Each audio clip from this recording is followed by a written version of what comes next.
A gente vai começar falando... Ra, ru, ra, ru, pum, tchá, tchá, tchá, tchá, tchá.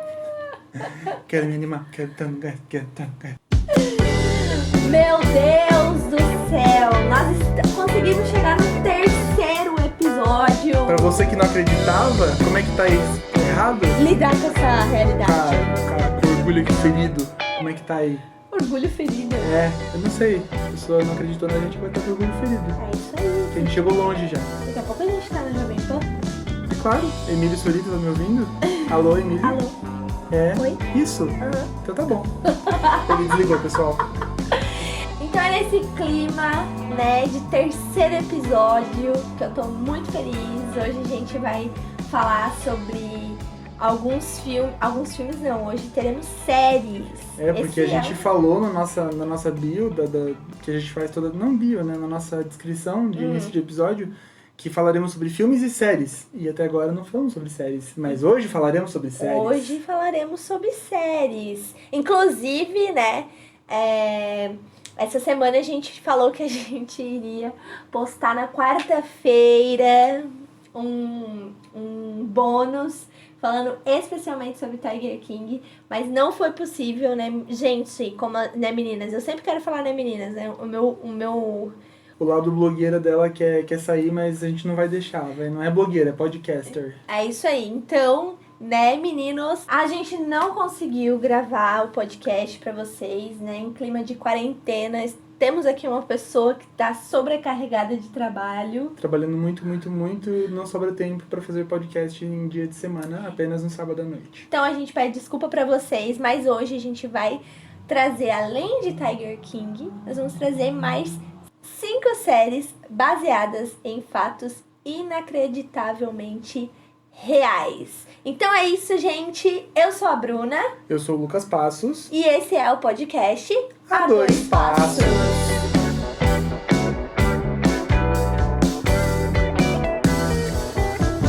Um casal apaixonado por cultura pop que resolveu tirar um tempo para falar sobre os filmes e séries que nós assistimos e amamos. Oh, de anos. Então, nesse clima de quarentena, as pessoas ficaram completamente obcecadas por um novo lançamento da Netflix. Um queridinho da galera. Um verdadeiro fenômeno de proporções astronômicas, nunca antes vista. Sabia que esse já é o documentário mais visto da história, né? Então, assim, existe um grande problema. O maior documentário da história, o mais visto da história. Eu não sei porque eu ainda falo com pessoas, amigos, queridos, que ainda não assistiram esse dito cujo. Então a gente quer aqui dar um estímulo a mais a vocês, para que vocês assistam. Assistam essa joia rara. Para que vocês consumam essa beleza coroada por um mullet. Coroada por um mullet. Que é o Tiger King. Que é o Tiger King, o rei dos tigres. Essa maravilha poligâmica. Ah, não, zoado isso aí, Lucas. Essa joia poligâmica coberta por mullet que temos. E muita purpurina. Muita purpurina e provavelmente com um cheirinho de cocô de tigre. Nossa, exatamente, né? Você tem aquela tua tia lá, né? Tem uma tia que tem um cheiro. Um rancinho de gato, assim. Um cheiro de idade também. Pelo ar, pela casa, na almofada do sofá. Então. Esse homem é a sua tia vezes 20. O que a gente tá falando aqui é de uma série chamada Tiger King, A Máfia dos Tigres. É uma série de 2020. Tem na Netflix? Tá na Netflix, é um lançamento da Netflix. E é uma série em vários episódios. Ah, o que eu queria falar antes, que eu não consegui falar, é que assim, o mundo tá falando dessa série, mas Sim. o Brasil parece que tá meio boiando. As pessoas não estão ligadas no quão incrível é esse produto Netflix. Então, não que os personagens sejam incríveis, são pessoas horríveis. Não, a história Mas a é história é- chocante, né? Mas o documentário, a forma como ela foi feita e como transmite essa história é realmente... Ah, eu tô animado, vamos falar sobre isso já. Vamos. Então, é uma série que conta a história do Joe Exotic. Ele é um colecionador de grandes felinos, né? Então, tigres, leões, ligres, que é uma coisa que existe. Eu não sabia que existia ligres, você sabia? Deixa nos Existem. comentários aqui do YouTube se você sabe. É uma coisa completamente inusitada, assim. Ele tem esses tigres e ligres e leões, e ele é um cara homossexual assumido, é um caipira que coleciona armas e gosta de explodir coisas e é casado com 2 outros homens. Então, que assim... você vê que são héteros. Os dois os dois são héteros. Os maridos deles são É, héteros. e o Joe diz que ele tem mesmo uma coisa de ele se apaixonar por héteros. E talvez seja uma coisa de, sei lá, de poder mesmo. Eu consigo conquistar um hétero. Então isso é uma joia na minha coroa, digamos. Nesse documentário você vai ver 3 pessoas que são ali os 3 pontos principais que falam, que gira ali em torno dessas pessoas. Exato. São elas, o Joey, A Carol Baskin, que é a arqui-inimiga dele, porque ele tem uma arqui-inimiga. e o Bhagavan. Bhagavan. Então, o Joey é essa criatura excêntrica, Uma criatura estranha. Criatura do pântano. Criatura do pântano. Uma criatura do pântano vestida com muita estampa de tigre e botas de couro e cantor de música country que não sabe cantar. A Carol é como? A Carol, ela é uma defensora dos animais. Ela criou uma espécie de refúgio para grandes felinos. Ela é pra ser a boa moça da história. E ela se acha boa moça. Ela acha que o recanto dela trata os animais com muito mais dignidade do que os outros colecionadores de felinos. Mas a grande verdade é que ao longo da série tu vê que ela não é tão boa moça assim. Mas peraí, não pode contar isso, Lucas. Não, mas eu vou deixar só um gostinho. Só um gostinho. Existe a possibilidade, e é grande, e eu acredito, e eu realmente acho que ela fez, de que ela tenha sumido com uma pessoa da família dela. E que talvez ela tenha alimentado os seus tigres com a pessoa. Então fica aí essa incógnita, entendeu? E o nosso terceiro personagem aí central é o Bhagavan. Como é que eu posso descrever Qual é a ele? marca registrada do Bhagavan? Ele é um líder de seita, colecionador de tigres, Casado com muitas mulheres. e que se considera senhor do universo, porque é isso que o nome dele, que ele mesmo se deu, significa. Bhagavan, mestre do universo. Então, assim, são 3 figuras bastante excêntricas, bastante exóticas. Exóticas. Você quer polêmica, menina? Temos polêmica. Teremos polêmica para vários episódios. Quer crimes? Teremos Temos crimes. crimes. Você quer conhecer a pessoa que literalmente inspirou o personagem do Scarface, interpretado pelo Al Pacino no cinema? Temos também, porque um dos outros colecionadores que aparece ali brevemente no documentário é o cara que inspirou o Scarface. Não é meme, é verdade. Então a gente percebe nessa série que esse mundo de pessoas que amam animais, em geral, são pessoas que você precisa ficar com 2, 3, 5, 20 pés atrás. Exato. Não são pessoas confiáveis. E o mais louco é que, assim, o cara que foi gravar o documentário, ele só tinha a ideia de mostrar o quão, assim, exótica é a vida do Joe Exotic. E ele tava lá pra fazer só um documentário inocente. Aquele documentário inocente. Tu tava fazendo documentário? Inocente. Entendeu? Na verdade, o cara que começou a fazer o documentário nem era... Ele ia fazer sobre tráfico de sobre donos de animais grandes, ou tráfico de animais. Mas era um... Eu sei que é uma coisa que tu vai tirando da cartola e vai saindo coelho, vai saindo sapo, vai Ligres. saindo tigres, ligres, todo tipo de bicho. Porque assim, quando você acha que, vou ver aqui um documentário sobre animais, exploração e tal, mas tudo por detrás desse mundo é mais bizarro do que a ficção. Sim, essa série mostra que a vida real é mais estranha que a ficção. E por isso que essa série, no caso, essa é uma série documental, nos inspirou a fazer essa lista de outras séries que não são documentais, mas que contam histórias reais, ou são baseadas em fatos reais. É muito legal que essa semana eles liberaram um episódio extra que vai falar sobre o elenco do documentário, né? Porque assim, essas pessoas viraram celebridades. É uma história triste, mas de alguma forma, na verdade, a gente também está contribuindo para que isso ocorra. Sim. Mas essas pessoas estão se tornando celebridades. Já existe alguns rumores de que vai sair o filme dessa série assim que acabar o coronavírus. Então, assim, gente, é uma série que é muito boa.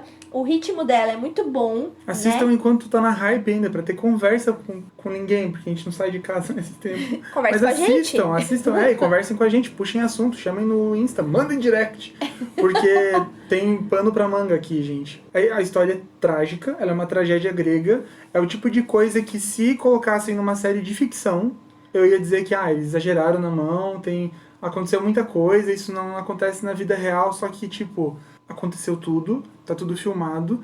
A série capta tantos momentos inacreditáveis em vídeo que você fica, tipo, cara, esse é o documentarista mais sortudo da história da humanidade.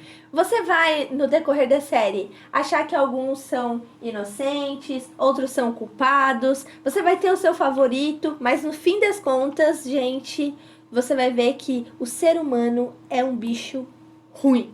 E se você se interessa por Braços devorados por felinos, incêndios criminosos, ameaças de morte, falsos milionários, um homem com complexo de Deus, trabalho escravo, filhotes fofinhos, mortes trágicas, casas nojentas, roupas extravagantes muletes incríveis, e ex-maridos desaparecidos. você achou o programa e a programação perfeita pro sua semana, pro seu fim de semana. Vejam essa série. Você vai consumir ela do começo ao fim e não vai nem perceber que passou. Aí, assim, a gente vai fazer uma escala de quão inacreditáveis são essas séries que a gente vai mostrar hoje. Quão, assim, absurdas são as histórias. Esse é 10 de 10. Esse é 10 de 10. Com certeza. Porque não tem outra nota pra isso. É 11 de 10. São, ao todo, com esse episódio extra, são 8 episódios, né, Lucas? Cada um deles tem 1 hora de duração, mais ou menos. E a gente não recomenda pra pessoas menores de 16 anos. Aí eu tava pensando, né, o que a gente poderia falar nesse terceiro episódio que tinha a ver com Tiger King? Procurei e não achei nada, porque Tiger King não tem nada igual. Não tem. Mas- Nunca na história do Brasil e da Bahia também. Mas o Lucas falou uma frase que eu falei, é verdade. Ele falou, né, que a vida real, ela é mais bizarra do que a ficção.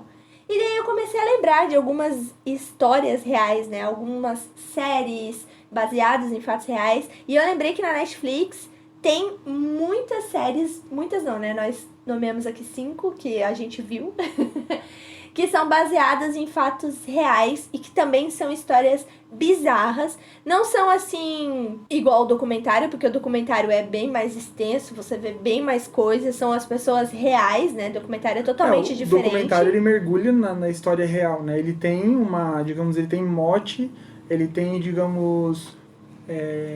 viés, tipo, ele apresenta as pessoas como vilões ou como mocinhos, porque todo documentário tem que ter narrativas e coisas que te mantêm interessado.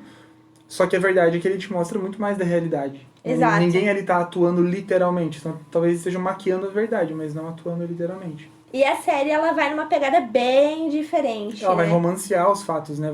Vai fazer ali, vai criar tecidos ali conjuntivos, né? Entre coisas que são fatos conhecidos e momentos que ninguém sabe quais foram as conversas em portas fechadas. Então a série vai, né, tentar ali costurar algumas coisas com cenas que não aconteceram necessariamente, com conversas que são escritas pelo roteirista, mas que são factíveis, assim, né? Isso, tudo é roteirizado, né? Tudo ali tem uma coisa pra ser seguida, diferente do documentário, que às vezes filmam coisas que não deveria filmar. Nossa, e Tiger King filma coisas que não deveriam ter sido filmadas. Exato. E a gente começa a nossa lista com uma série que a gente viu faz bastante tempo. Acho que no ano que lançou a gente assistiu essa série, né, Lucas? Eu acho que a gente assistiu no final do ano, foi em 2016. E a série se chama The People vs. O.J. Simpson, American Crime Story. É uma série muito, muito emocionante, muito eletrizante, de 2016, dirigida pelo Ryan Murphy. O Ryan Murphy, se você não conhece, é o cara que criou Glee, que criou American Horror Story, que é aquela série sobre terror, que já tem várias temporadas. E ele é muito obcecado pela cultura americana, né? O Ryan Murphy. Na real, ele não é o diretor dessa série, ele é o criador da série. Geralmente em série não se fala em diretor, se fala em criador porque são vários episódios, geralmente a pessoa que cria não necessariamente dirige todos os episódios. Às vezes cada episódio tem um diretor diferente, ou mais de um diretor. Então, no caso, é uma série da FX, originalmente, que hoje tem na Netflix. E essa série estrela o Cuba Gooding Jr., Sterling K. Brown, que a gente conhece de This Is Us, é o nosso querido Randall, de This Is Us. Ele interpreta um dos advogados da promotoria. Também tem a Sarah Paulson, que é uma figurinha carimbada das séries do Ryan Murphy. Ela faz quase todas as temporadas de American Horror Story. E o David Schwimmer, que é o nosso Ross, o nosso querido Ross. E o John Travolta. Gente, o John Travolta, Cuba Gooding Jr., na mesma série. Então, assim, a série é boa e o elenco é de cinema. Qual que é a sinopse dessa série, Lucas? Cara, essa história é uma das histórias mais polêmicas dos anos 90. Esse foi o primeiro caso de tribunal televisionado. Quer dizer, nunca antes na história americana um caso tinha sido aberto para o público inteiro ver. Mas o que aconteceu? Então, lá nos anos 90, o O.J. Simpson ele era uma grande estrela do futebol americano, conhecidíssimo. Ele é um homem negro que era muito amado pela comunidade negra por ter sido um cara que chegou nesse nível numa época em que era bem mais difícil para um negro chegar nessa posição que ele chegou. E ele acaba sendo... Ele era casado com a Nicole Brown, e a Nicole Brown é assassinada na frente da casa onde eles moravam na época de casados. Eles tinham se divorciado há alguns meses, e ela, né, já estava com uma vida própria e tal, e ela aparece morta na frente de casa, ela e um amigo dela, que talvez fosse namorado, enfim. E aí, todas as evidências apontam para que o assassinato tenha sido cometido pelo O.J. Simpson. Ele acaba sendo, digamos, o suspeito principal. E a série acompanha, na verdade, o drama de tribunal, porque isso é um drama de tribunal, ele acontece quase todo no tribunal, o drama entre a promotoria e a defesa. A promotoria da cidade tentando, obviamente, provar que o O.J., né, era culpado, e acaba tipo assim, suscitando todo um problema social, porque a polícia de Los Angeles já era muito vista como uma polícia racista que prendia negros em excesso e tudo mais, e a defesa, que queria vender a imagem de que o O.J. era um herói do povo, que ele era um cara muito amado, muito respeitado, que jamais faria isso com a Nicole Brown, que é a mãe dos filhos dele. Então existe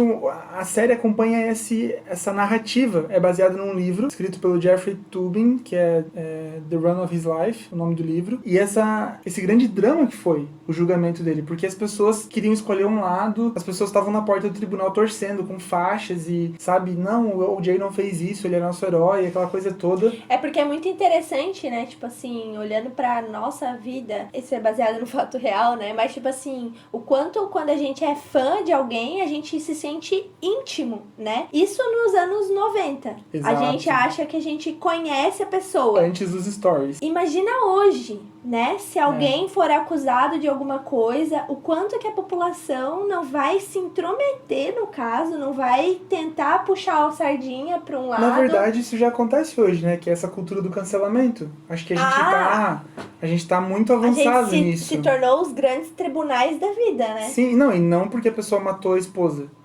Porque a pessoa tava no Big Brother e falou uma expressão errada pra se referir a alguma minoria e pronto, a pessoa já foi cancelada no Twitter em 10 minutos. E ela vai sair do Big Brother e vai descobrir que, tipo, ela é o inimigo público número 1 porque ela falou uma coisa errada. Então, imagina se fosse hoje em dia. Essa história seria ainda muito pior. Muito pior, exatamente. Então, a gente vê que a série, ela é toda não, né? Grande parte no tribunal. Normalmente você fica pensando que... que chato e tal, não sei o quê, mas é muito interessante ver todas as reviravoltas do julgamento. Ver todas as reviravoltas, ver todas as sugestões, por conta dessa coisa racial tá tão em voga nos episódios. A gente vê, por exemplo, um dos advogados de defesa, que é o Johnny Cochran, que era um advogado muito respeitado em Los Angeles naquela época, e ele era um advogado negro, super bem sucedido, que assume o caso do O.J. Simpson como se fosse uma coisa pessoal, tipo, eu preciso provar que ele é inocente porque ele é negro, e eu não posso aceitar que um homem que chegou nessa posição e tá representando a gente faça isso, então é uma coisa pessoal pra ele. Ao mesmo tempo, a gente vê, por exemplo, a advogada de acusação, que é a Marcia Clark, que é tida pelos espectadores como uma vilã, porque ela tá acusando o O.J. Simpson.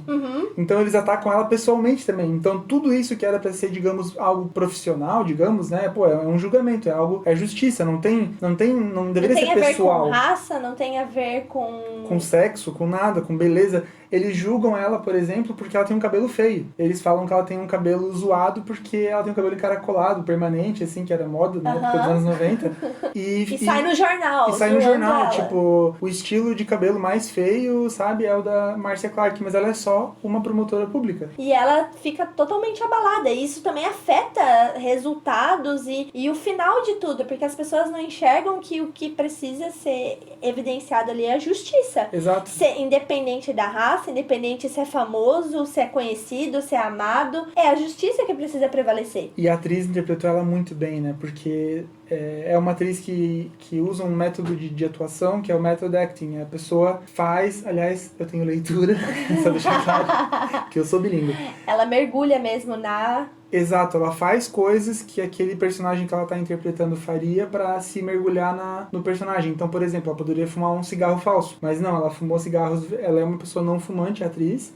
Mas ela escolheu fumar, de fato, durante as gravações pra incorporar a personagem. Ela usava o perfume que a mulher usava na vida real, pra se sentir aquela pessoa. Eu acho isso um pouquinho acima do que é legal. Porque, né, isso é meio bizarro. Mas assim... Tem um ator famoso que eu não lembro quem que é, mas alguém falou sobre method acting pra ele, e ele falou algo no sentido do tipo, você já tentou só acting? Tipo assim, só atuar? Tipo assim... Porque a atuação é você fingir que é outra coisa, não precisa usar o perfume, mas assim, tu mostra todo um empenho da pessoa. Um compromisso. Exato. Tô comprometida com essa personagem e eu vou até o fim. Mas a gente tem o exemplo do Jared. Ai, o Jared Leto é insuportável. Ele fez também isso, né? Quis mergulhar no personagem do Coringa e ficou uma bosta. Porque ele queria muito que o personagem dele fosse tão inesquecível quanto o personagem do Heath Ledger, que foi coitado. o Coringa Falhou, OJ, né? Falhou. OJ, perdão, que é tipo original. E no fim ele acabou se tornando um Coringa cafonérrimo, porque ele mandava ratos mortos pros colegas de profissão dele. Uhum. Ele mandava camisinhas usadas pros colegas de profissão dele, tipo pra Margot Robbie, E as pessoas estavam tipo assim, meu, só para de fazer isso. Seis menos, Jared. Aí deu no que deu, né? Jared! O filme é ruim, ele não aparece nem 10 minutos no filme. A gente tá falando do Esquadrão Suicida, pessoal. Esquadrão Suicida, desculpa. Exato. E tem outra pessoa também que fez isso, que eu lembro, que eu vi, tem até na Netflix, acho que inclusive é um documentário, que é aquele cara que faz o Ace Ventura. O Jim Carrey. O Jim Carrey. O Jim Carrey também fez isso pra interpretar um cara da comédia lá, um comediante super famoso, super, tipo, que ele achava demais, e quando falaram, você vai interpretar esse cara, ele falou, não! E daí ele também deu essa incorporada e ficou, tipo, algo absurdo, assim, as pessoas não suportavam mais ele. Exato. Porque ele fez o Andy Kaufman, que era um cara super, super difícil de lidar. E ele queria fazer isso, ele queria estourar com as pessoas, ele queria ser estrela no set. E é muito difícil você lidar com isso, porque não é culpa de ninguém, do câmera e da maquiadora, se o cara quer fazer um personagem diferentão, sei lá. Então é bem difícil de lidar, assim. Enfim, né? E essa menina que fez a Márcia aí, como que é o nome da atriz? Sarah Paulson. A Sarah. Então ela fez isso também e ela fez um trabalho muito legal, né? Tipo assim... Sabia que ela não viu a primeira temporada? Por quê? Ela tem ator que tem essa pira, né? De não ter confiado o suficiente no trabalho, mas ela ganhou um Emmy pela atuação dela como melhor atriz principal numa série de drama. Eu acho que ela fez muito bem, foi muito legal. É um drama policial esse aí também? Ele é um drama de tribunal, né? Mas, aliás, que também atuou muito bem foi o Cuba Gooding Jr., que em uma cena ele interpretava como se ele fosse culpado no tribunal, e depois ele fazia a mesma cena com cara de inocente, porque ele queria passar essa dualidade pro espectador, tipo, sou inocente? Sou culpado? Eu acho que você fica até o último segundo da série sem saber o que vai dar, Exato, e depois o diretor escolhia que cena ele queria usar, se ele queria usar ele interpretando como inocente ou como culpado. Sério? E mesclar isso na edição final pra que todo mundo ficasse tipo, oh, meu Deus, o que ele é, sabe? Então, até uma coisa que eu faço quando eu vejo esse tipo de série que representa uma época, especialmente quando é um caso, uma coisa assim, eu não procuro nada na internet sobre, porque, tipo, não é uma... Quem mora nos Estados Unidos conhece o caso do O.J. Simpson como a gente conhece o caso da Suzanne von Richthofen. A gente sabe sobre tudo que aconteceu e tal. Que, inclusive, né, também vai sair o filme dela. Exato, estaremos aqui fazendo... Indicações. Eu quero ver o filme dessa mulher. Eu nunca procuro nada, porque eu não quero saber. Eu quero, tipo assim, realmente ser surpreendido pela série. E eu sempre sou surpreendido porque eu não sei o que aconteceu de fato em cada caso desses, né?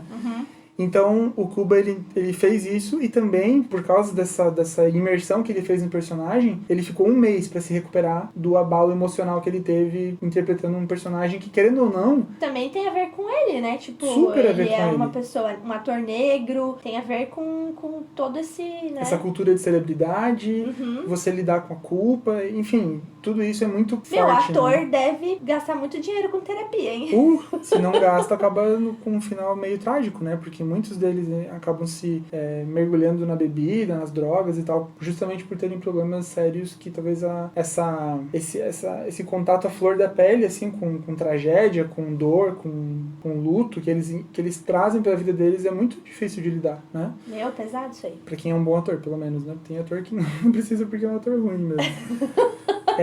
Uma coisa engraçada, uma curiosidade da série... Os atores da Globo... Ah, não, ator da Globo não tem que fazer terapia. Tem que fazer a aula Os de atuação. atores da Malhação, então, estão livres.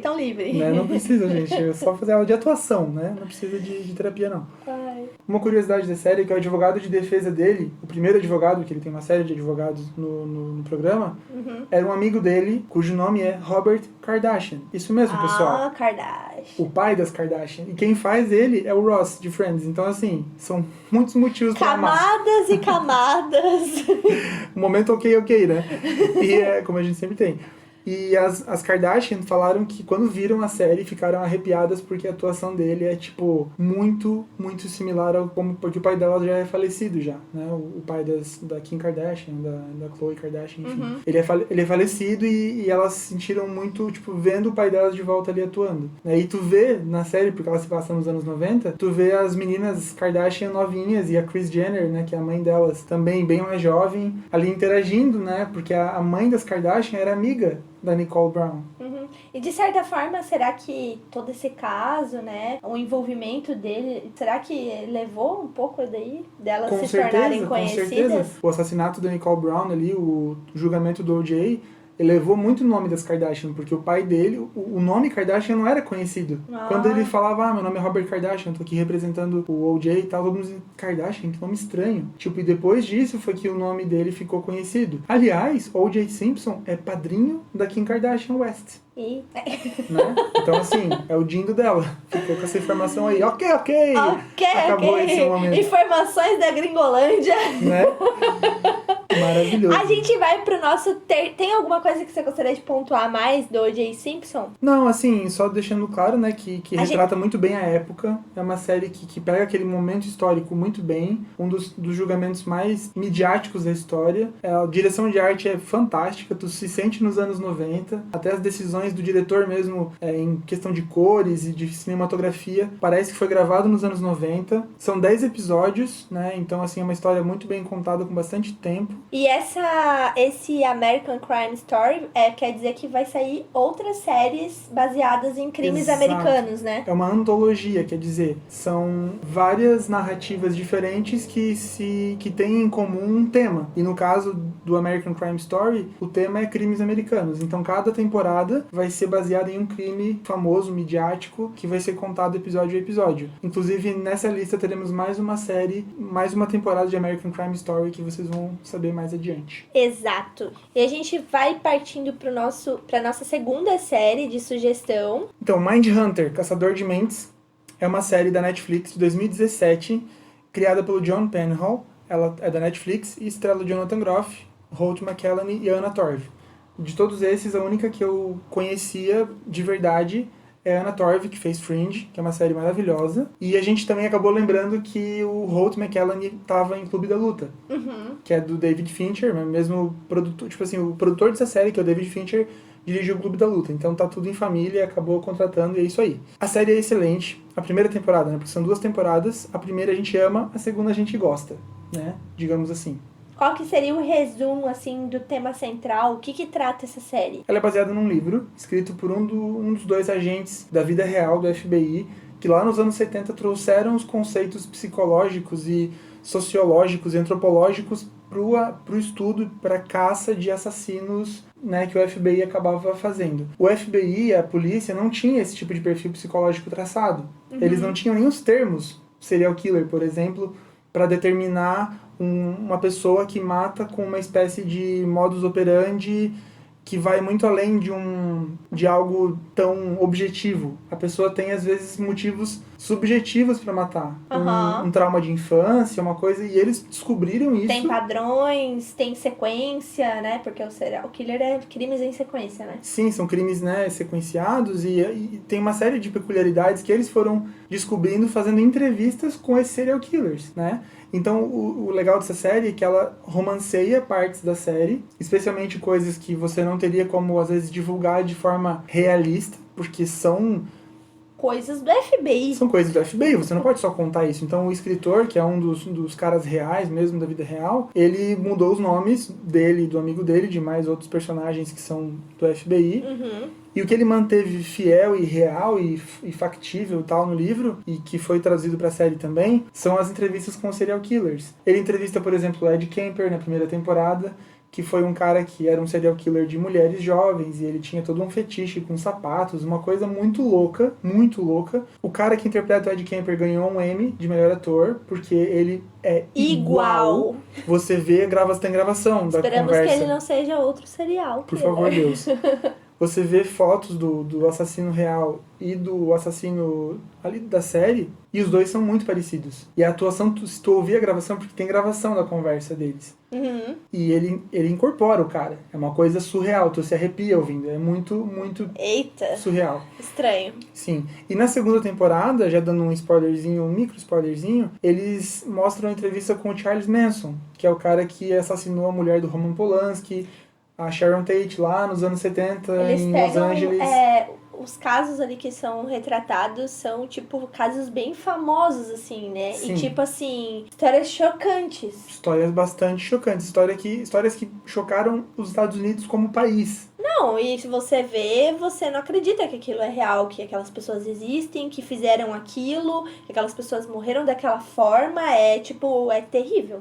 São pessoas que matavam por prazer, e até então ninguém entendia o que tinha por trás dos assassinatos, e esses caras foram responsáveis por traçar os perfis que ajudaram a capturar esses caras, a prevenir outros serial killers, e que até hoje a gente acaba vendo por aí, mas com certeza temos muito mais preparo hoje como sociedade para lidar com eles por causa desses estudos que eles fizeram.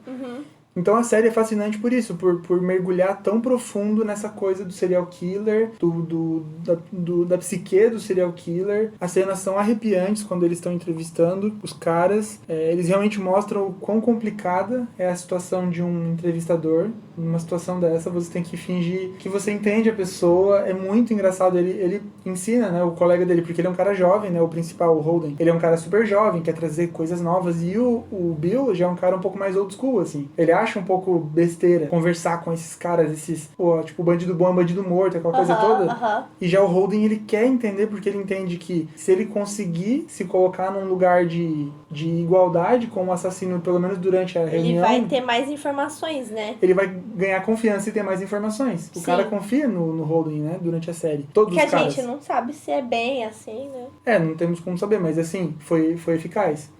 Conseguiram fazer todos os estudos de forma bem sistemática e criar os perfis, né, que a gente usa até hoje pra lidar com esse tipo de assassino. Então a série é incrível. A fotografia, a produção de arte, até alguns episódios são dirigidos pelo David Fincher, então assim, você pode esperar a qualidade do nível Garota Exemplar, Clube da Luta, Zodíaco, que são filmes excelentes, né? Com essa pegada do David Fincher também. Garota Exemplar é muito bom. Muito bom. Garota Exemplar é ótimo. Então, assim, essa série, ela tem 2 temporadas, né? A primeira temporada é excelente. É nota 8,5. No quão inacreditável é? Não. No quão legal, interessante, te deixa preso, nesse sentido, né? Tipo, do chocante, eu acho que, tipo, não tem morte ou assassinato mais chocante, menos chocante. Tipo, acho que toda morte é chocante, não? Sim, mas eu digo a abordagem da série, né? Por exemplo, em Tiger King, a forma como tudo é exposto mostra muito choque, assim, porque ele te dá, tipo, alguns socos na cara, assim, às vezes do nada. Tipo, ele pega e esconde uma informação, tipo aquela que eu tô pensando, que você tá pensando também, não sei. E de repente, quando ele te mostra, tu fica, meu Deus, a série me levou a acreditar que isso não tinha acontecido. Entende? Essa coisa, tipo assim, da série trazer o fator de choque. Então, no O.J. Simpson, a gente nem falou sobre isso na série anterior, né? Mas é uma série que não é tão chocante, porque Não. ela é um drama de tribunal, assim. Ela foca mais ali no suspense de, pô, é ou não é, matou ou não matou. E já essa série tem cenas bem chocantes, assim, tipo, bem... Nossa, é muito inacreditável. Ah, não, eu acho que... se for nesse sentido, as né? conversas que ele Você tem, vê nossa. conversas com um psicopata, né? E bem ali eles mostram bem similar ao que seria, e isso é bem chocante, né? Porque a gente não...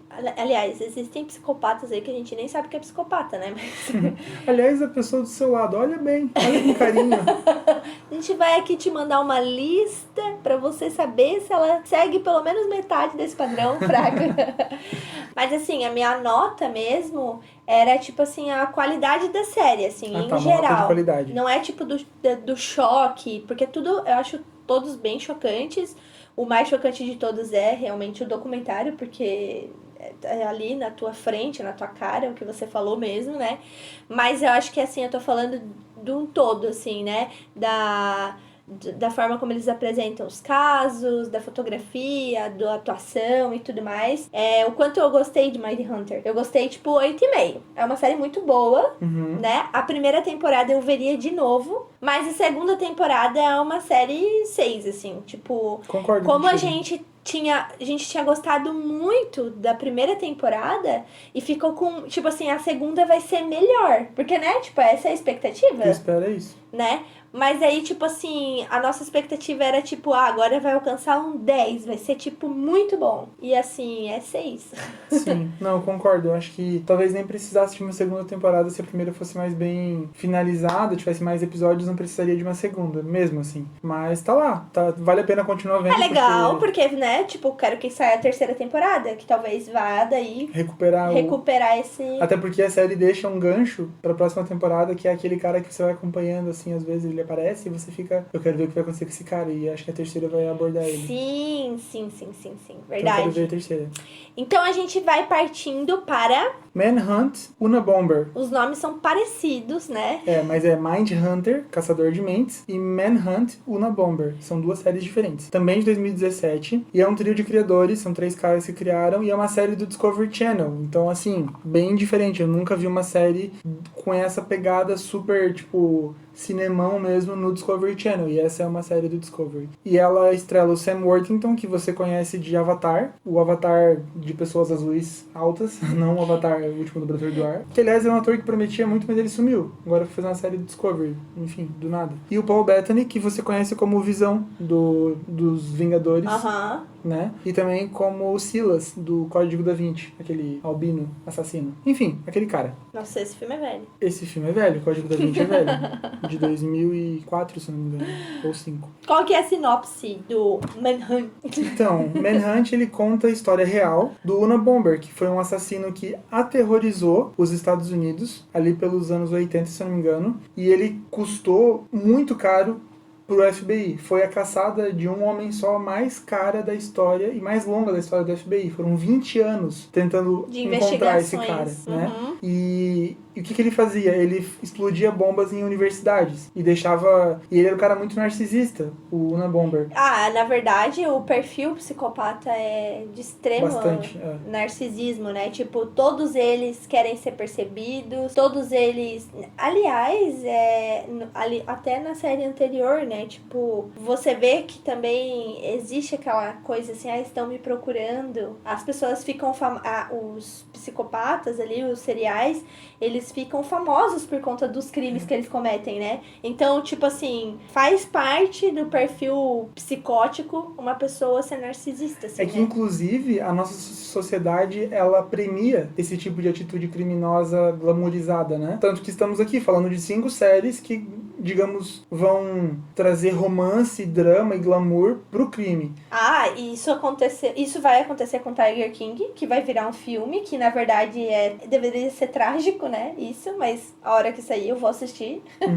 Isso aconteceu com Ted Bundy, né? Sim. Também, que é um filme, daí não é uma série, mas é um filme que tá disponível na Netflix. Inclusive, ele ficou literalmente famoso. As mulheres mandavam cartas na prisão porque estavam apaixonadas por ele. Sim. Então é toda uma problemática isso. isso, né? Não, realmente, e é problemático, mas ao mesmo tempo, o ser humano gosta desse tipo de coisa, gosta de acidente de carro. Ninguém gosta de acidente de carro, mas quando tá acontecendo, tu não consegue evitar de olhar e, tipo, tu ouve aquele e tu meio que espera um pum. E se não vem, tem uma parte maldosa, tu fica meio, podia ter vindo um pum. Que horror! Aí tu já fala, não pode. Que triste. Não pode ser maldoso, Deus. Meu Deus. Mas o ser humano é assim, a gente gosta desse tipo de coisa trágica, entendeu? A gente é terrível. Então o Unabomber era um desse cara, que ele gostava da atenção, ele gostava do foco, do holofote nele. Ele fica nessa...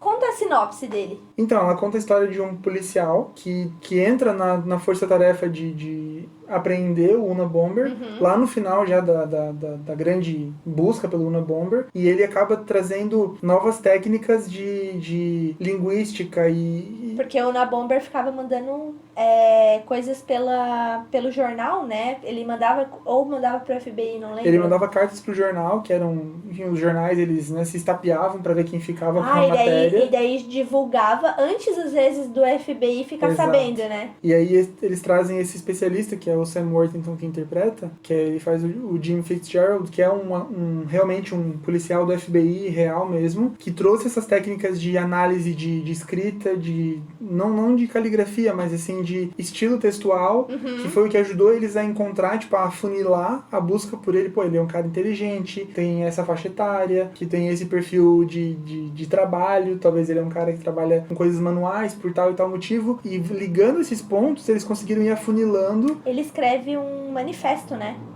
Sim, o Unabomber, ele é conhecido por essa leitura que ele faz da sociedade, que ele diz que os crimes dele são crimes para, digamos, realmente se revoltar contra a estrutura bem capitalista. Marxista, bem marxista. Ele é um cara super marxista e acredita bastante nos escritos de Karl Marx, e ele quer trazer uma coisa bem revolucionária. Então, triste isso aí, hein? É triste como a ideologia estraga a cabeça de uma pessoa. Exatamente. Qualquer ideologia que você compra sem questionamento, sem uma análise mais profunda e comparando realmente com valores morais positivos, isso corrompe a pessoa. Tem até um outro filme que a Bruna não gostou muito, mas eu gostei. Qual? O filme é American Pastoral, tipo, pastoral americana, se não me engano, uma coisa assim. E é um filme que conta a história de uma menina que é criada pelos pais com todo amor e carinho. Sim. E eventualmente ela começa a se envolver com a Dakota Fanning, que é aquela menininha famosa que fez vários filmes, né, um tempo atrás, e hoje é uma moça. Uma moça. Uma moçoila. Uma moçoila, uma meninota. E ela interpreta uma personagem que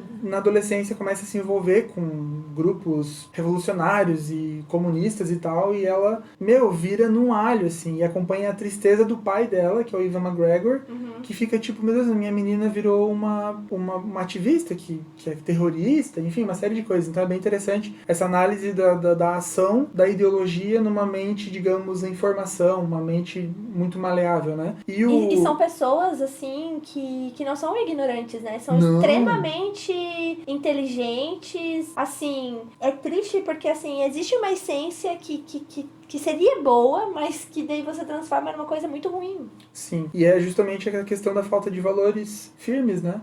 São pessoas que em algum momento da vida, por alguma má companhia ou educação na escola e tal, é apresentado para ela que todos os valores são dignos de serem questionados. E esse questionamento, essa visão crítica de tudo e de todos, acaba te colocando numa posição muito arrogante. Então, só eu sei o que é bom. Exato. Eu sei resolver o problema da humanidade. Exato. E a gente vê isso em todas as esferas hoje em dia, né? Até dentro da igreja vai ter uma pessoa que tem uma visão, não, ninguém nunca soube isso, agora eu sei e vou trazer a verdade. Cara, isso é sempre muito perigoso, né? Essa coisa de eu tô trazendo algo novo. Sei do que você tá falando. Para, não é o que você tá pensando.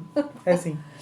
Mas é isso, então a série mostra uma pessoa que levou isso às máximas consequências, que é o Unabomber, que, né, a série acompanha todo o desenvolvimento do personagem dele, do personagem do FBI ali, essa caça. Jim, a caça, né, que foi feita a ele. E o policial ali, ele fica obcecado. Ele coloca a família dele, o casamento dele, tudo em jogo. Tudo em xeque por conta de, tipo, eu quero solucionar esse caso. Aí entra várias outras questões também, né, tipo assim, comprometimento envolvimento dele com ali o descobrir, o que ele estava desenvolvendo como estudo em cima desse caso, vem a carreira, vem também, tipo assim, né, eu posso ficar famoso por causa disso, tem Sim. várias questões que entram, né? Porque ele é um acadêmico, né? Isso pode ser, digamos, a comprovação de uma série de teses que ele tinha sobre... Ele também acaba entrando ali nessa caça numa época em que o FBI não levava em consideração coisas tão subjetivas na hora de capturar um criminoso. De novo, eles focavam em pegar o cara, mas não em, né, talvez pensar na estratégia pra pegar esse cara. Exatamente, né? Porque, tipo assim, falar pra alguém que tá imerso nesse mundo e falar que existe vícios de escrita, que existe, tipo assim, vai falar pra uma pessoa que não entende nada disso, vai falar, isso é viagem, não é? Exatamente. Né? E ele não, tipo assim, esse cara, ele leu tal e tal livro. Daí, onde tem tal e tal livro, em que biblioteca do país tem? Tipo, é muito louco tu pensar num cara que traz esse tipo de pensamento na hora de procurar um criminoso. Tu Verdade. vê que em tudo isso é importante ter essa coisa multidisciplinar, né? Tu tem um cara que entende de linguística, de escrita, pra solucionar no FBI, ajuda a solucionar um caso, tipo, que tava há 20 anos já ali, né? Tanto que eu acho... Enfim, eu não posso falar mais nada que seria spoiler. Então a gente vai partindo aqui pra nossa quarta série, que é da antologia lá do American Crime Story, que é... The Assassination of Gianni Versace, ou O Assassinato de Gianni Versace. Versace, aquela marca, aquela grife... Como é que Versace chama? on the floor. Como é que chama? Não é uma grife, né? É uma grife. É uma grife? Marca. Então, essa série é de 2018, de novo, do Ryan Murphy, que é aquele showrunner, né, criador lá que ama crimes americanos e tem toda essa paixão por essas histórias dramáticas de crimes. Uhum. É uma série do FX, que tem na Netflix, e estrela o Edgar Ramirez como Gianni Versace, Darren Criss, que era famoso pelo Glee, já nessa época, que também é do Ryan Murphy, Penélope Cruz, que é famosíssima, todo mundo conhece a Penélope Cruz, que fez Piratas do Caribe, fez um monte de filme, e o Rick Martin, do Living La Vida Louca. La Vida Louca! Exato. Então, essa história, ela é... Nossa, não tem nem como contar essa história. Assim, é difícil de fazer uma sinopse, mas... Ela é absurda, do absurdo, do absurdo. Ela tá bem no páreo ali com Tiger King. Essa é a mais correlata, assim, porque também são personalidades muito extremas, são histórias muito difíceis de acreditar, que você vai vendo os episódios e você cada vez vai acreditando menos, mas já aconteceu e tá aí a história pra mostrar que é real. O que acontece? Qual que é a sinopse da série? Em 97, o designer principal, o rosto da marca Versace, que era o Gianni Versace, o designer, né? Ele é assassinado na frente da casa dele. Ele é baleado por um assassino aleatório num dia de manhã, de frente pro mar em Miami, na luz do sol, assim, e de repente ninguém sabe porquê, ninguém sabe como, e começa uma busca policial pra descobrir quem foi o assassino.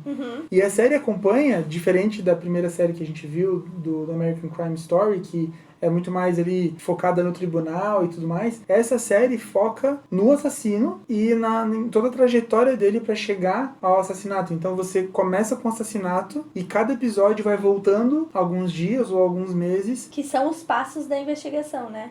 Que te coloca no lugar do investigador. Você vai, digamos, puxando aquele fio, né? E vendo por onde aquele cara... Quais são os rastros que ele deixou. Exato. Vai colhendo ali as migalhas de pão que ele foi deixando ao longo do caminho. Então, pessoas com quem ele conversou... Que ele não foi nem um pouco cuidadoso, né? Não! O assassino, que é o Andrew Cunanan, ele era um cara, né? Ele era homossexual, ele era bastante envolvido com a cena de boates e clubes e tal, onde o Gianni Versace também frequentava, assim, né? Ele e o companheiro dele. E numa dessas baladas eles se conheceram e depois, supostamente, ninguém sabe se conheceram mesmo ou não.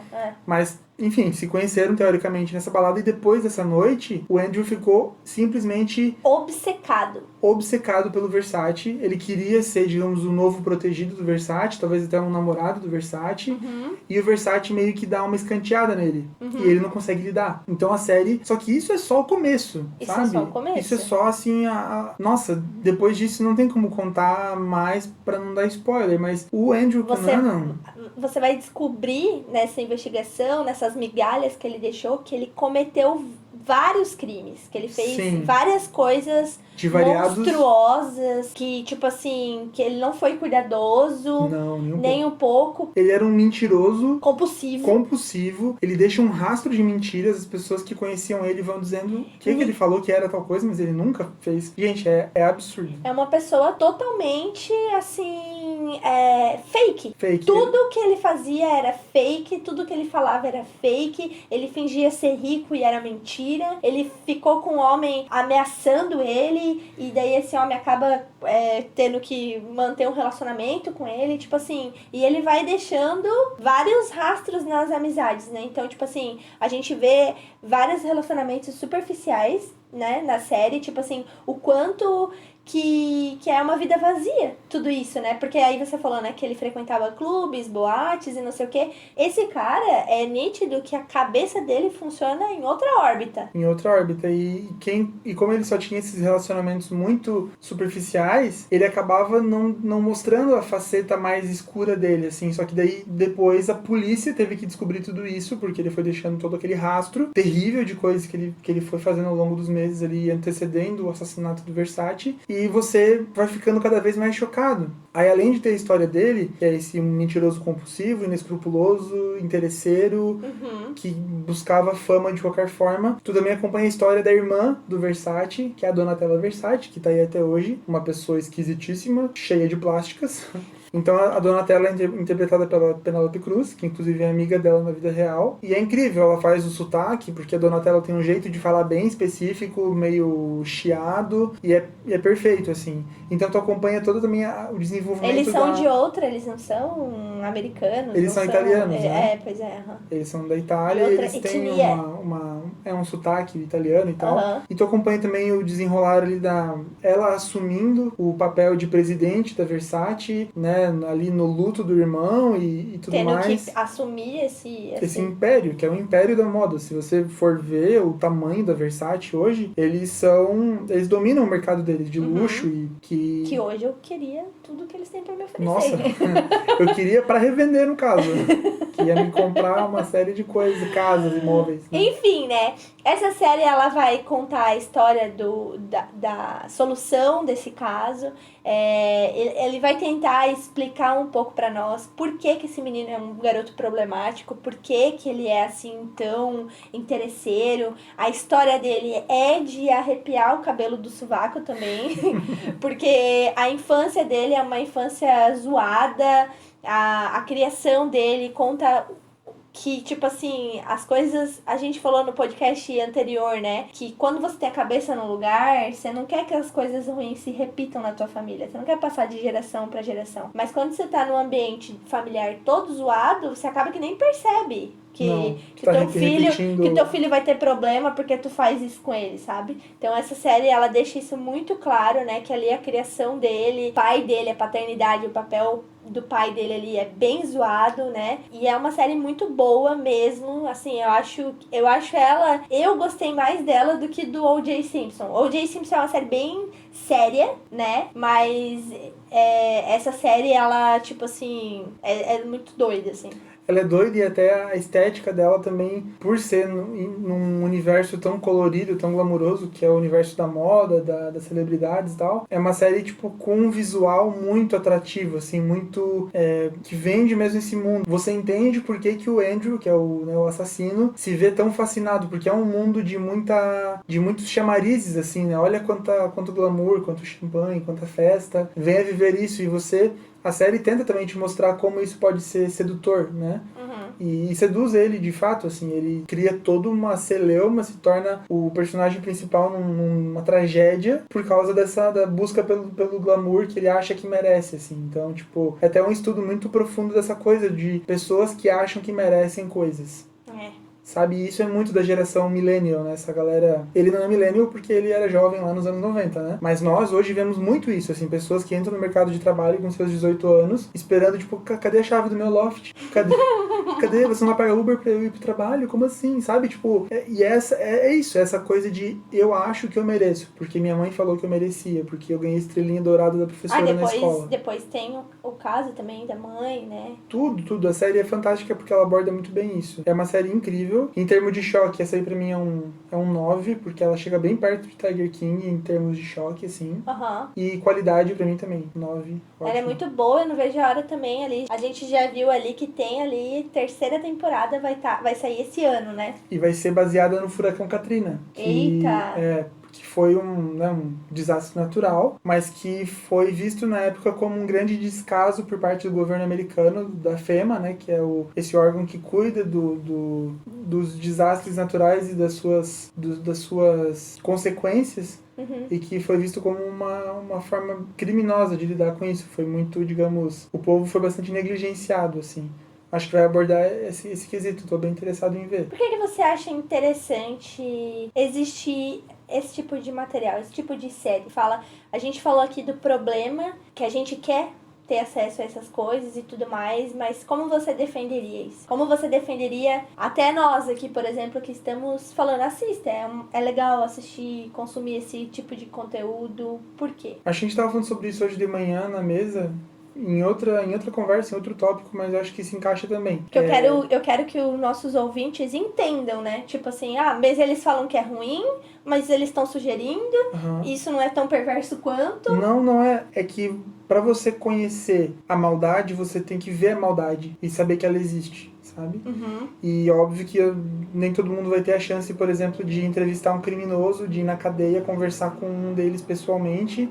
Talvez até consiga, mas não vai conseguir conversar com um criminoso desse nível de assassinato e de tudo isso. E a série faz um trabalho, acho que até um trabalho social importante, de denunciar isso, de mostrar que isso acontece, Existem que isso pessoas existe. perigosas, que às vezes o teu amigo, que é um pouco espalhafatoso, igual esse do Versace, né? Que conta umas coisas meio verdade, mas que você ignora. Tem gente que ignora, né? Eu sou uma pessoa super desconfiada, eu desconfio de todo mundo, que é ruim também. Sim. Mas tem gente que é muito fácil, assim, tipo, ele falou uma bobagem, ele mente sempre, mas, cara, fique de olho, porque pessoas com essa coisa de mentira compulsiva podem levar isso para outro patamar, porque a moral delas é muito flexível.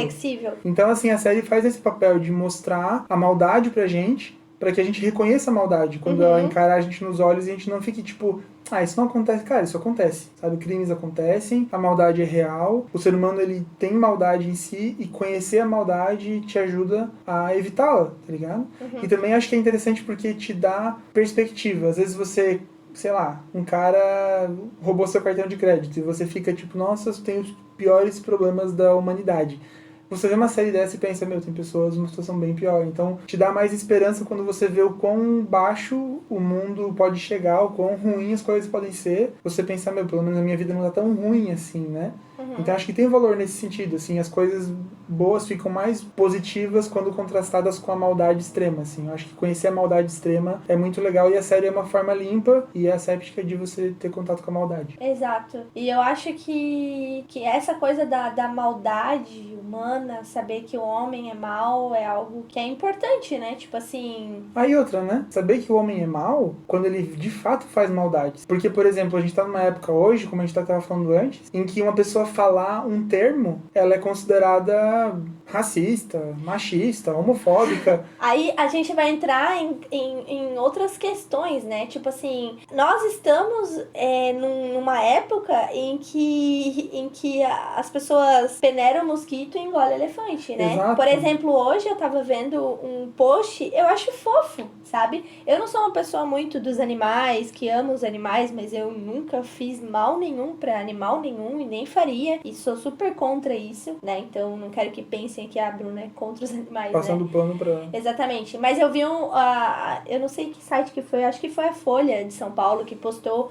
uma foto de uma gatinha. A gatinha, ela não tinha as duas patinhas da frente e acho que uma orelhinha dela também era cortada. E daí ela postaram a foto dela, tipo assim, faleceu hoje a gatinha tal, que acho que era uma gatinha famosa, assim. Não sei o paradeiro dela, mas poderia ser uma gata famosa. E daí ali aquela supervalorização do bichinho, do pet e né, tá 10 anos. Um animal daquele com 10 anos, eu não sei o caso dessa gata, eu posso estar errada aqui, mas eu já vi outros casos que também vão falar sobre isso. Ela precisa de uma super assistência, ela precisa de um super cuidado, de alguém alimentando de uma forma, né? Então eu fico pensando assim, as pessoas superestimam, né, um animal e querem matar um bebê.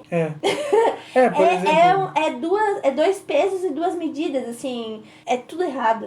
É tudo errado, porque, né, igual a gente estava falando hoje também, em Nova York, no final do ano passado, foi aprovada uma lei de aborto no 3º trimestre. Então, assim, se uma mulher tiver já tendo dilatação e já rompeu a bolsa amniótica lá, ela ainda pode abortar o filho. Tipo assim, é muito extremo, assim, o quão longe as pessoas são dispostas a ir pra se desfazer do valor humano. E o quão longe elas vão no sentido oposto pra valorizar a vida do animal. Gente, não se trata de você não valorizar o animal, mas só de você entender que a vida humana vale muito mais porque você é um ser humano, né? Não, e daí você vai assistir o Tiger King e você vai ver que até esse cuidado extremo com o animal são business, são negócios. Total. Tem a ver com dinheiro, né? Então, tipo assim, eu acho que é isso. A gente precisa saber que a maldade humana existe.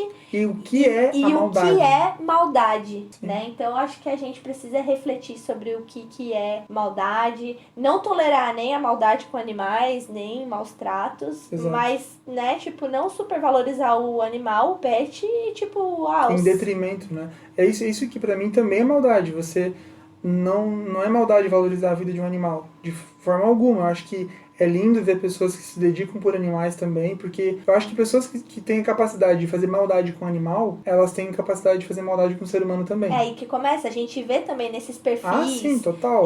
Psicopatas, que eles Muito. começam aos poucos, né? Começam tipo, com animais. Começa matando passarinho. Exato. Então a gente precisa defender, só que essa incongruência entre valor, isso mostra um problema muito sério de raiz, que existe um ódio ao ser humano hoje, sabe? Sistematizado, assim, isso está em várias camadas. O ser humano não presta, o ser humano não vale a pena, não tenham filhos para não propagar essa raça terrível. Tipo assim, meu Deus. Existe um ódio ao ser humano que é muito, pra mim, fruto de um ódio que tá no coração das pessoas. As pessoas estão muito odiosas hoje, né? A gente vê isso só abrindo o Twitter, assim. De qualquer lado que você seja, no espectro político, você vai entrar e você vai sentir ódio dos dois lados, assim, dos extremos e tudo mais. Então, essas séries, elas mostram o que é, de fato, maldade, que maldade não é trending topic, que maldade não é uma frase mal posicionada, porque eu também não acho legal você falar de um jeito super desrespeitoso. Eu não sei se é essa pessoa super desrespeitosa e tal, né? Mas assim também não acho que seja justo você equiparar um crime, de fato. Um crime onde você literalmente tirou a vida do filho de alguém, da mãe de alguém, do irmão, do marido de alguém, e equiparar isso com alguém que falou uma palavra que às vezes ela nem deu a conotação. Ou outros delitos também, né? Roubo. Ou mesmo que você não equipare, o fato de você problematizar isso é porque você esqueceu que existe maldade de verdade no mundo, que tem pessoas literalmente sofrendo na mão de assassinos e criminosos e perseguições políticas e religiosas. Nossa, tem tanto problema real no mundo, e essas séries te mostram isso, problemas reais. Então essa foi um parêntese aqui gigantesco. Só porque eu queria deixar claro isso, né? Que às vezes o nosso ouvinte, às vezes até por se tratar de trabalhos cinematográficos, até às vezes a gente perde um pouco dessa coisa de que nós estamos falando de é que essa que é a parada, especialmente num episódio sobre arte baseada em fatos reais. A vida é muito interessante, né? E a arte, ela tá aqui para nos dar novas visões sobre a vida real. Isso é muito louco da arte. Ela te suporte para lidar com a vida, né? Total, ela te dá ferramentas para conhecer, como eu falei, reconhecer a maldade, saber a história humana, saber o que já aconteceu porque quando você conhece a sua história, você não repete ela no futuro. Isso que é o legal de conhecer a história, né? Quando você vê os sinais de algo que já aconteceu, você pensa, ei, isso aí já aconteceu uma vez, eu não vou deixar acontecer de volta. E quem não conhece a história, ou acha que, não, eu vou conseguir fazer de novo, mas dessa vez vai dar certo, isso é muita arrogância. Sabe? Isso é falta de conhecimento histórico. E eu não sou um grande conhecedor, nem nada do tipo. mas o que eu entendo é filme e série. E quando se trata disso, eu vou dar minha opinião, eu acho que é válido para que você tenha essa leitura também. Não só uma coisa de sentar e comer pipoca e... Não, de fato, cara, isso aconteceu. Isso é muito sério. Isso é triste, é real, é bonito pensar nisso, é bonito chorar por quem morreu naquela época e por quem, né, até a próxima série é uma que até mostra que se você achou que tinha entendido a nossa posição política pelo nosso discurso até aqui, você vai ver que não. O legal das séries e da arte é que ela te faz pensar. A próxima série, se eu puder já pular para a próxima série, pular. é When They See Us, Olhos que Condenam aqui no Brasil. É uma série de 2019, bem recente. Bem recente. Da Ava DuVernay, que é uma diretora mulher, que também já dirigiu Selma, que é o filme que conta a história da jornada do Martin Luther King, né?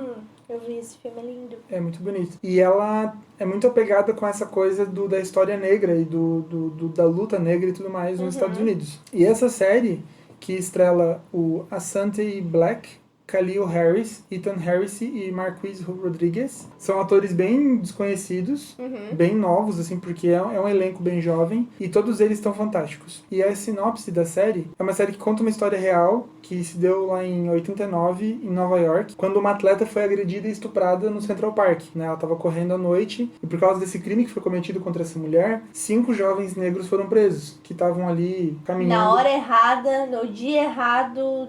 Do jeito errado. Eles estão, realmente, eles estão no lugar errado, na hora errada, e eles são pegos pela polícia, são jovens ali de seus 16 até 19 anos, eu acho, que estavam caminhando por ali e são levados para a delegacia. E a partir de pressão feita pelos policiais, eles acabam, digamos, confessando o crime e eles se veem sendo condenados por um crime que eles não cometeram, assim. E isso é uma coisa que, se você for ver, existe vários e vários casos de onde a polícia deixou essa pessoa, sugestionou, né, esse ocorrido para pessoas, fazendo com que elas, na pressão ali, assumissem um erro que elas não cometeram. Então, tipo assim, isso é uma coisa que acontece. Sim. Muito, mais do que não, e só nessa história. Nesse caso, você acompanha quase 25 anos da história deles depois dessa acusação que é feita, e a série te faz sofrer, de verdade, assim, porque é muito triste. Você vê, por exemplo, muito as mães... Injusto, né? É muito injusto. Eles só estavam no lugar errado, e por serem jovens negros, numa época em que, né, realmente o racismo era uma coisa muito pesada, muito séria. Não que não exista racismo hoje, mas a gente só, né, parâmetros, né, 1989 e 2020. O racismo, ele né, tá numa curva decrescente, graças a Deus, é uma coisa terrível. É um crime contra a humanidade você ser racista, na minha opinião, porque te coloca numa posição de superioridade sem nenhuma justificação, porque você não é melhor do que ninguém pela sua cor de pele. É absurdo pensar isso. Mas isso acontecia muito, né? Essa divisão de classe, de cor e tudo mais. A gente vê o antagônico do caso do O.J., né? Que era uma celebridade, e nesse caso aí eles... se são negros, então vamos realmente botar a culpa neles. A gente não tem uma outra solução para esse caso, então vão ser eles. Eles foram ali os... Não é cobaia, bode, né? expiatório. Bode expiatório. Porque eles queriam ter uma prisão ser feita para o povo ficar... Tinha que ser feito, né? Tinha que ser feita uma prisão porque o povo ia ficar, tem um estuprador solto em Nova York, como assim, né? Então eles prendem esses 5 jovens e meio que, tipo assim, dane-se, temos um culpado. Eles forçam uma admissão de culpa, dizendo, tipo...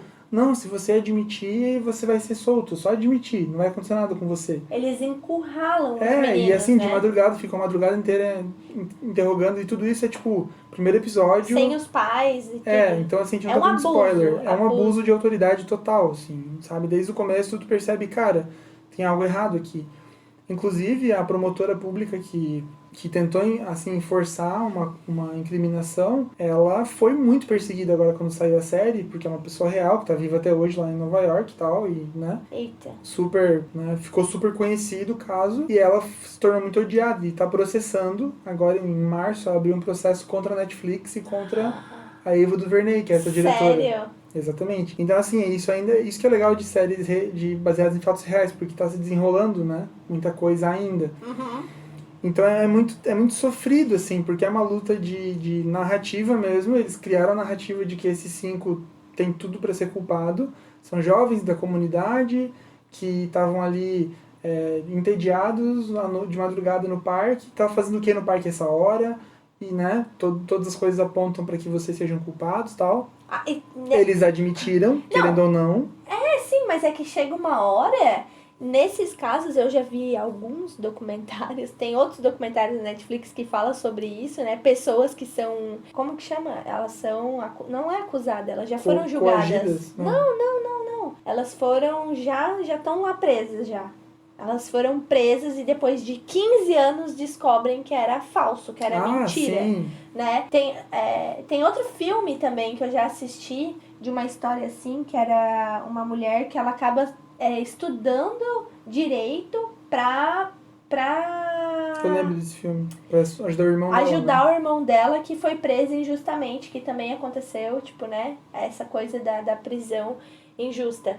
Então, assim, eles são levados a crerem que eles fizeram aquele crime. Eles ficam tipo assim, não, acho que foi o mesmo, né? Tipo, e é isso que acontece. É um jogo psicológico que faz com a pessoa. Totalmente. E é muito triste, assim, tu vê, por exemplo, as mães que, confiavam totalmente na inocência dos filhos e vendo os filhos sendo presos e, tipo, isso tá acontecendo mesmo? Vocês estão retendo meu filho de 15 anos aqui por uma coisa que vocês não sabem? Exato. E aí, tipo assim, aí como é um grupo de 5 meninos que nem se conheciam, certo, né? Tinha um ou outro que se conheciam, mas ao todo nem todos se conheciam. Então também, na hora de deles serem defendidos no julgamento, tinha uma coisa de interesses, né? Contanto que eu saí ileso, se o outro for culpado, melhor do que o meu filho tá preso. Exatamente. Então, tipo assim, você fica naquela coisa junto ali no julgamento, nas coisas que são descobertas, e tu fica aflito, porque você não quer que aquela pessoa seja presa ou não. Então, no fim das contas, acontecem coisas bem ruins nessa história. Você fica tipo, né? Meu Deus, será que o sistema judicial, o sistema... Como que chama esses sistemas? Carcerário? O sistema carcerário, tudo isso. Será que funciona mesmo, né? Sim. Coloca dúvidas muito pertinentes, assim, né? Porque, de fato, a grande maioria da polícia e do sistema judicial mesmo, de promotores e juízes, eu acredito que são pessoas muito nobres que estão desempenhando um papel até muito perigoso, se arriscando muito, né? Pelo bem da sociedade. Mas tu vê que quando tem uma fruta podre no meio ali das outras, as consequências são muito sérias. Porque a gente está falando de vida humana, a gente está falando de pessoas sofrendo com injustiças irreparáveis, assim. Como é que você vai recuperar um jovem que é colocado no sistema carcerário com 16 anos sem merecer estar lá? E sem nem, às vezes, a estrutura mental, física mesmo, para lidar, por exemplo, com homens adultos que são traficantes de drogas e estupradores de verdade. Sim. Sabe? Então é muito sério, muito sério. É muito sério, né? E daí, tipo assim, as marcas que isso vai deixar na vida de uma pessoa, né? Não, e como isso acirra ainda mais digamos, as disputas raciais que já são presentes, né? Porque tu tem 5 jovens de cor, sabe, da comunidade, ali mais carente de Nova York, no caso, mas sendo condenadas por pessoas brancas e, sabe, tipo... e de alta sociedade, então não tem como tu não sentir que existe uma injustiça baseada em raça e em classe nisso, entende? Sim. E tu fica tipo, poxa, a gente deveria ter passado dessa fase já. E óbvio, né, a gente tá falando de um crime que aconteceu há 30 anos atrás, né? As coisas mudaram muito, como eu falei. Mudaram no mundo, mudaram no Mas o problema é que a natureza humana não mudou muita coisa. Então ainda existe muita gente tribalista. Existe muito tribalismo ainda. Verdade. Hoje existe tribalismo para tudo que é lado. Existem pessoas que, né, vão ter toda uma série de defesas baseada em cor, às vezes com a intenção de criar justiça racial, cria uma certa injustiça também. Isso não mudou muita coisa. Só que naquela época era muito mais sério, né? Então é legal ver essa série para ver onde a gente chegou para que hoje, por exemplo, essa série saia do papel e vire uma série com orçamento alto, com reconhecimento de mídia, que as pessoas, tipo, olha, vamos falar sobre isso. Isso é muito legal, ver onde a gente chegou, né? Sim. Mas, ao mesmo tempo, é muito sofrido. Tu se coloca no lugar daquelas mães, daqueles pais, e é terrível, assim. Terrível, de verdade. Então, essa série, super recomendamos pra vocês. Ela é, pra mim, assim, né? O caso dela, chocante também, né? Tipo, você não acredita que coisas, assim, absurdas aconteçam, né? Mas, assim, falando ela artisticamente, né? Como um conteúdo... Ela é uma série que eu dou um 9 pra ela, ela é muito boa. Nossa, ela é bonita demais. É que a Ava DuVernay é uma diretora muito talentosa visualmente. Apesar de, né, A Wrinkle in Time lá, que é uma Nossa, que é um filme bem complicado da Disney que ela lançou ano passado. Tudo bem, né? É isso aí. É uma mancha no currículo dela, mas de resto o que eu vejo dela é muito talentosa mesmo, assim. Então nós encerramos aí os nossas 5 séries que são baseadas em fatos reais, que mostram mesmo, evidenciam que a ficção ela é mais tranquilinha do que a vida real. A vida real é bizarra, o ser verdade. humano é mau, né? Qual que é a solução para o ser humano? Só Jesus na causa. Só Jesus na causa e a gente não tá nem brincando. A gente não tá nem brincando. É isso, a gente agradece você que ouviu até o final. A gente agradece você que tem acompanhado o nosso trabalho, né? É muito gratificante ouvir um feedback de um amigo, ouvir um elogio falando que tem gostado. Espero que vocês tenham gostado também desse episódio, né? Que vocês indiquem para amigos, porque assim que podcasts se espalham, todo mundo conhece pelo menos um amigo que também é interessado em cinema, em séries, em cultura pop em geral. Então, se você não tem como nos ajudar hoje financeiramente, tudo bem, não precisa. Indica para um amigo. Indica para um amigo. Posta se você estiver ouvindo. Marca eu, marca o Lucas. O meu é @bru.edpassos. O meu é @lucasedupassos. Marca a gente, coloca lá a hashtag A2Passos, né? E vai ajudar a gente bastante, que eu acredito que tem ficado um material interessante, um material legal, mas a gente precisa muito da ajuda de vocês para divulgar. Mas também a gente tem a melhor editora de Joinville e do Brasil também. Eu tô aprendendo, eu tô pegando jeito. É isso, meus amigos, meus amores, um beijo. Até semana que vem, a gente quer muito, já tá pensando em algumas coisas pra gente falar pra semana que vem e que você nos ouça. Um abraço e até a próxima, queridos.